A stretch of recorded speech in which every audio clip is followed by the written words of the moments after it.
आज आपण बनवणार आहोत मसाला डोसा। त्यासाठी तयारी अगोदरपासूनच सुरू करावी लागते। त्यासाठी सकाळी तांदूळ आणि उडदाची डाळ भिजत घातलेली होती। 1 किलो तांदळाला पाव किलो उडदाची पांढरी डाळ भिजत घातलेली होती, सफेद डाळ। त्याच्यात भिजतानाच मी तांदळासोबत मेथीचे दाणे टाकलेले होते, मेथी टाकलेली होती। 7 ते 8 तास ते छान भिजल्यानंतर संध्याकाळी त्यांना मिक्सर मधून वाटून घेणार होते।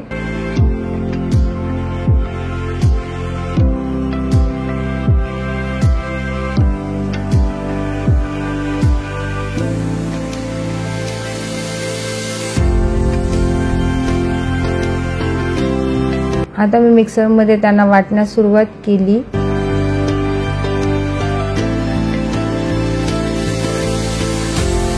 आणि थोडासा गरम भात होता केलेला, तोही थोडा वाटायला घेतला। त्यामुळे पीठ छान आंबते भात टाकल्यामुळे। 2 चमचेच भात टाकला होता। संपूर्ण डाळ आणि तांदूळ मी आता वाटून घेतले। त्यात थोडासा खाण्याचा सोडा टाकला आणि त्यांना छान मिक्स करून ठेवले। रात्रभर पीठ छान आंबले। सकाळी मी त्यामध्ये आता थोडे मीठ वगैरे टाकून घेणार होते।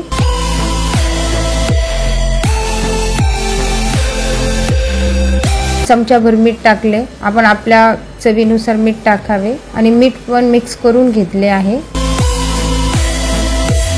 चटणी बनवण्यासाठी हिरवी मिरची, लसूण, अद्रक मिक्सर मधनं वाटून घेतले।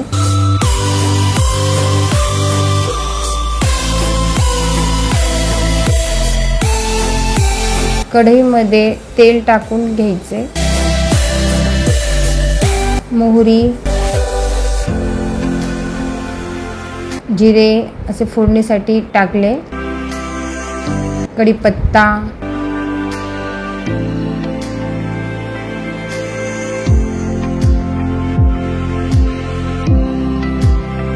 आणि वाटून घेतलेले हिरव्या मिरच्याचा मसाला तो टाकून घ्यायचा, त्याला तळू द्यायचे।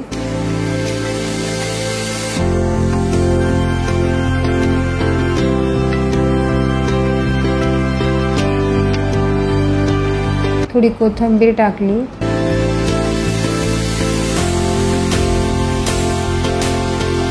हळद, लाल तिखट आणि मीठ पण टाकून घ्यायचे।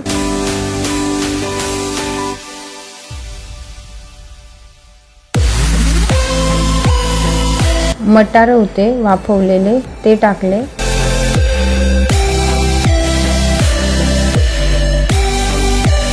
थोडेसे पाणी टाकून त्याला शिजवून घ्यायचे। मसाल्यासोबत वाटाणे शिजले की छान लागतात।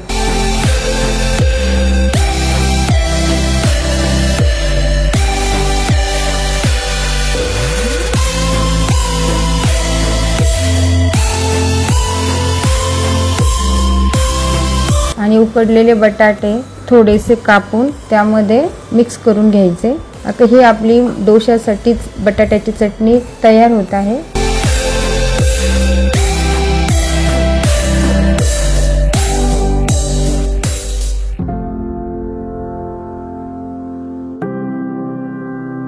आपली चटणी तयार झाली।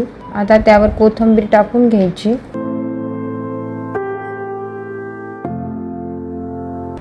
तव्यावर आता तेल टाकून आपण डोसा बनवणार आहोत।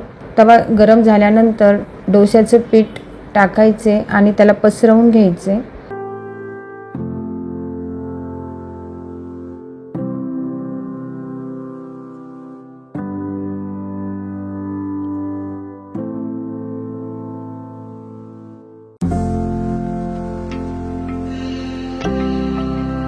मी दोन्हीकडनं त्याला भाजून घेतले।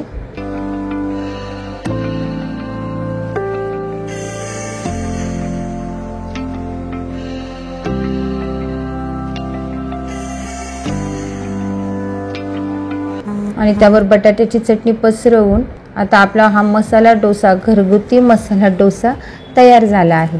त्याला आपण शेंगदाण्याची चटणी आणि सॉस सोबत खाण्यास देऊ शकतो।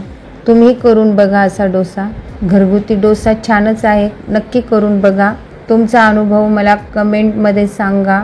आवडल्यास व्हिडिओ शेअर करा आणि चॅनलला सबस्क्राइब करायला विसरू नका। धन्यवाद।